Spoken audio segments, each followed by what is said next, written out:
Tras una dura guerra en el fin del mundo, portugueses y españoles siguieron luchando hasta que una traición hizo que la victoria se decantase del lado portugués. Finalmente, el monarca español terminó por vender sus derechos sobre las Islas de las Especias al rey luso. Sin embargo, aunque la paz hubiese llegado, la situación era aún delicada.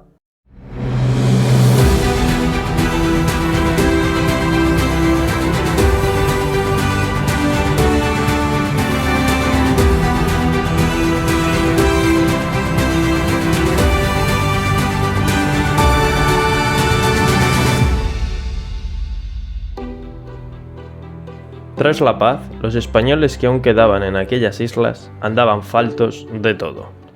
Así que se dedicaron a enviar a Urdaneta de misión en misión para proveerse de alimentos, negociando con los reyezuelos de aquellas islas.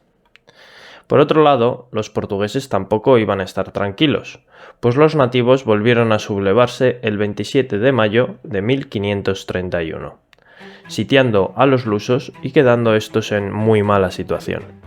Los nativos, como comprendían que era su oportunidad para dar la puntilla a los portugueses, pidieron ayuda a los españoles, pero estos se mantuvieron neutrales, haciendo así que la relación entre europeos siguiese mejorando. Pasados ya todos estos apuros, en 1533 se dispuso el embarque para los españoles en naves lusas, con el fin de llegar a Europa y terminar aquella terrible aventura.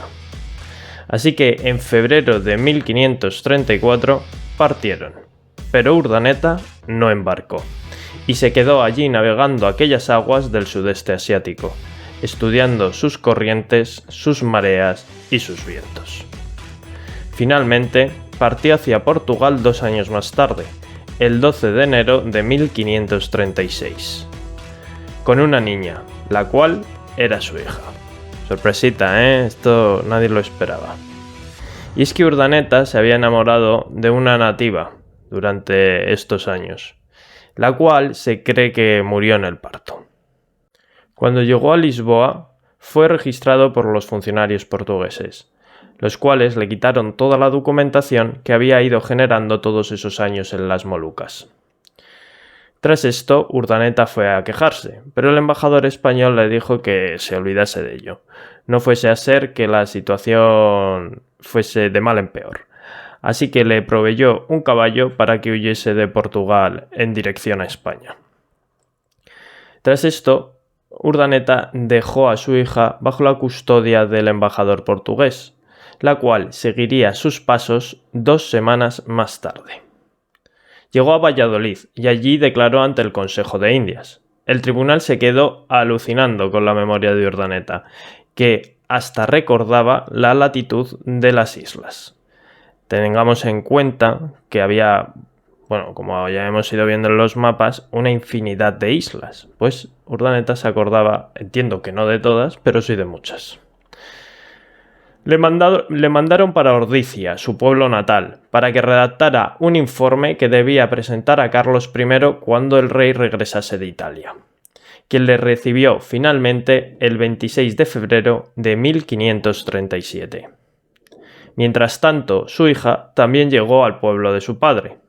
Esta quedaría bajo la tutela de sus abuelos, primero, y de sus tíos después, hasta que se casó y Urdaneta dio un vuelco a su vida. Pero no adelantemos acontecimientos.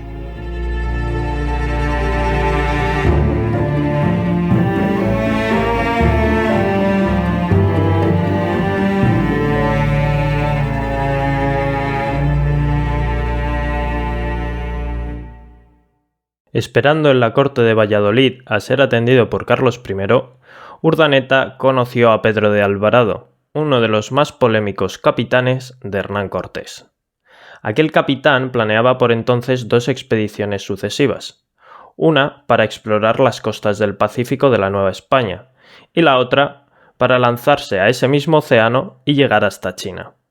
Así que Urdaneta allá que fue. La armada de Alvarado zarpó desde Sevilla el 16 de octubre de 1538, con más de 400 personas a bordo. Llegaron a Santo Domingo, donde el vasco conoció a Gonzalo Fernández de Oviedo, quien era gobernador de la isla, pero que hoy es más conocido por su historia general y natural de las Indias, donde elogia en varias ocasiones a nuestro protagonista. Tras una escala en Honduras, llegaron a Guatemala, donde Alvarado era gobernador. Desde allí, en agosto de 1540, partiría una nueva armada, compuesta esta vez por 13 buques y más de 1000 almas a bordo, dirigiéndose hacia Acachukla, donde estaba su objetivo.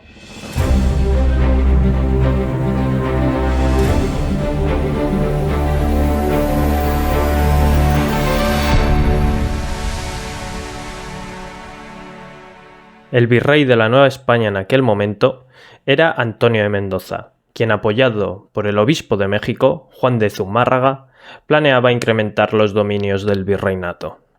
Así que, tras esta expedición, se organizó la siguiente. Esta vez el objetivo sería Cebú, en Filipinas, donde perdió la vida Magallanes. Se partiría con 6 naos y 500 hombres, entre los cuales se quería contar con Urdaneta. Sin embargo, este se negó, pues tenía claro que las islas caían dentro de la demarcación portuguesa, según el Tratado de Tordesillas.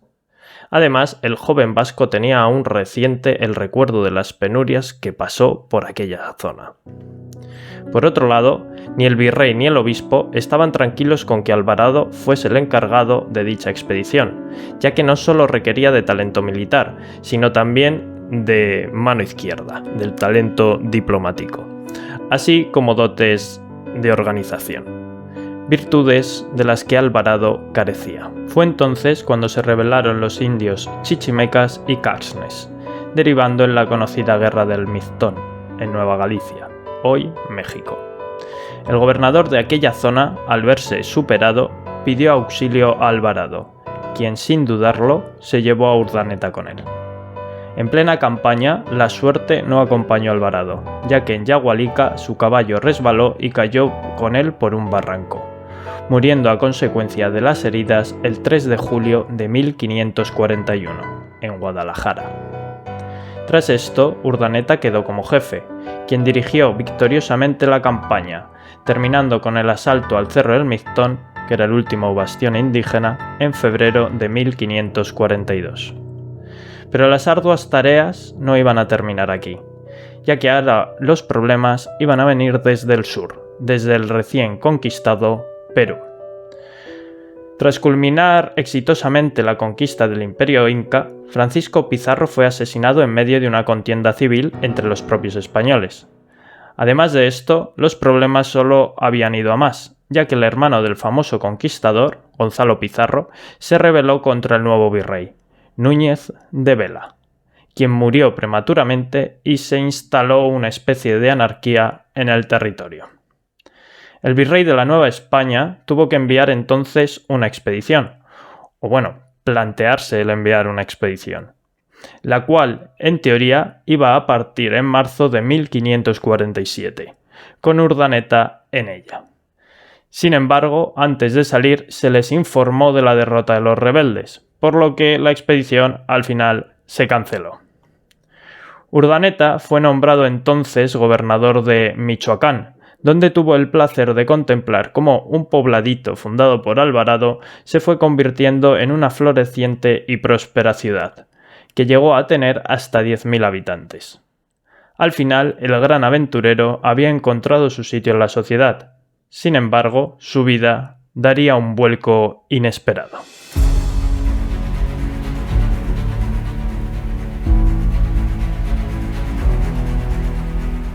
No lejos del palacio de gobernación donde residía, había un convento de frailes agustinos, donde Urdaneta paraba con frecuencia. 4 de los frailes con los que más hablaba eran veteranos de la expedición de López de Villalobos, quien bautizó a las islas Filipinas con este nombre, y había intentado descubrir la ruta del tornaviaje, sin éxito. Esto debió revivir sus recuerdos marineros por aquellas zonas. No se sabe bien qué le llevó a ello, pero sí se sabe que fue a partir de que su hija se casara.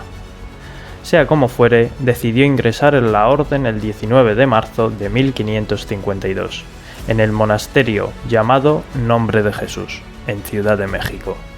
Al año siguiente, el 20 de marzo, y en el mismo convento, el vasco hacía sus votos, y en 1557 fue ordenado sacerdote.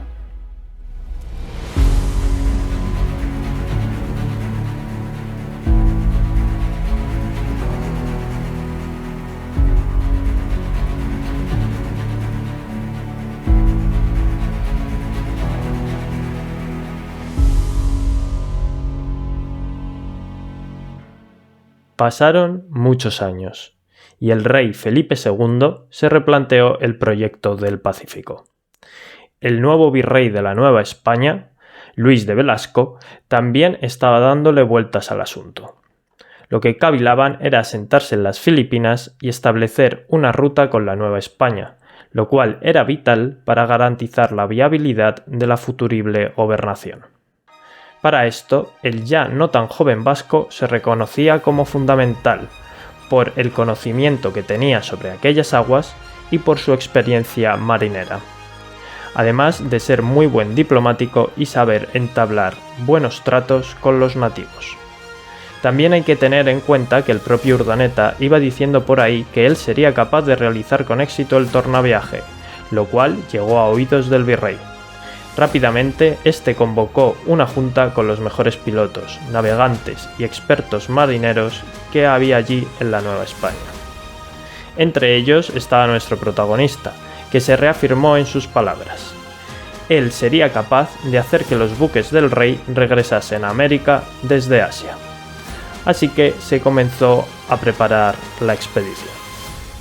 Como jefe, sugerido por Urdaneta, y es que él no podía ser quien dirigiese la expedición por su condición de clérigo, se escogió a Legazpi. Tengamos en cuenta que Legazpi y Urdaneta eran familiares por parte de madre. El caso es que este Legazpi era un hombre de letras y leyes, y no tenía experiencia marinera, pero era un gran administrador. Además, tampoco era militar y gustaba de hacer las cosas pacíficamente. Por lo tanto, él sería la persona encargada de organizar la toma y el asentamiento de aquellas islas y Urdaneta de llevarlos hasta allí y conseguir volver hasta América. Para realizar la expedición se pensó en 3 naves: la capitana de 250 toneles, la almiranta de 200 y un patache de unos 40. Urdaneta pensaba que era mejor construirlas en el puerto de Acapulco, pero finalmente se eligió el puerto de Navidad. Esta elección fue un gran error y la entrega de las naves se retrasó, durando su construcción casi 3 años, lo cual era inaceptable. Finalmente, el 1 de septiembre de 1564 se terminaron, pero no iban a ser como en un primer momento se había planeado. La nave capitana, la San Pedro, iría al mando de Legazpi y sería de 550 toneles. La nave almiranta, la San Pablo, iba al mando de Mateo de Saz, de 400 toneles. 2 pataches, el San Juan de Letrán de 90 toneles y el San Lucas de 40 toneles. Y un pequeño bergantín, el Espíritu Santo.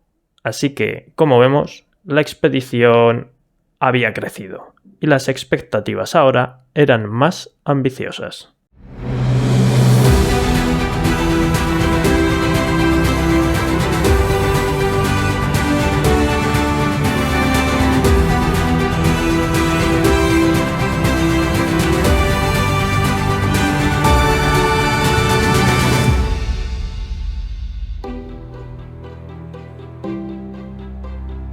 Con todo ya en su sitio, la Armada zarpó del puerto de Navidad. Hoy se llama Barra de Navidad, que no lo hemos dicho antes. El 21 de noviembre de 1564. Normalmente, por motivos de seguridad, las órdenes precisas no se sabían al salir de puerto, sino tras haber navegado 100 leguas desde la costa, cuando se abría un sobre donde en una carta se especificaba el destino y la misión concreta. Fue aquí cuando Urdaneta se enteró, muy a su pesar, que iban hacia las Filipinas. En un primer momento él pensaba que se iban a dirigir hacia Nueva Guinea. Y es que él no quería ir a esas islas, ya que sabía a ciencia cierta que no caían bajo la demarcación española según el Tratado de Tordesillas, por lo que se le ocultó intencionadamente el destino, no fuese a ser que se fuese a echar atrás. Pocos días después sucedió algo inesperado, y es que el patache San Lucas, que iba por delante reconociendo el terreno, bueno, en este caso el mar, desertó. Esto luego traerá sorpresitas. Al llegar a Guam, en las Marianas, se dieron cuenta que ahora los nativos habían evolucionado. Recordemos que estos de Guam eran los de las Marianas eran los de las Islas de los Ladrones. Pero ahora no entraban a los barcos y cogían lo que les venía en gana. Ahora habían aprendido a hacer trueques. Lo que pasa que eran trueques con trampa. Les gustaba tomar ventaja a la hora de hacerlos. Así que en los sacos de arroz, por ejemplo, bajo una fina capa del cereal, metían arena. O en los recipientes de aceite de coco, la mayor parte, en verdad, era agua. Y así con distintas tretas, ¿no? Distintos engaños. Partieron de allí el 3 de febrero y 10 días más tarde llegaron frente a las costas de Samar, ya Filipinas, habiendo completado el viaje, bajo la dirección de Urdaneta, en tan solo 84 días. Que claro, es una barbaridad, pero para la época eso había sido como cogerse la alta velocidad. Así pues, una vez que se establecieron allí, a Urdaneta solo le quedaba descubrir la ruta que volviese a América.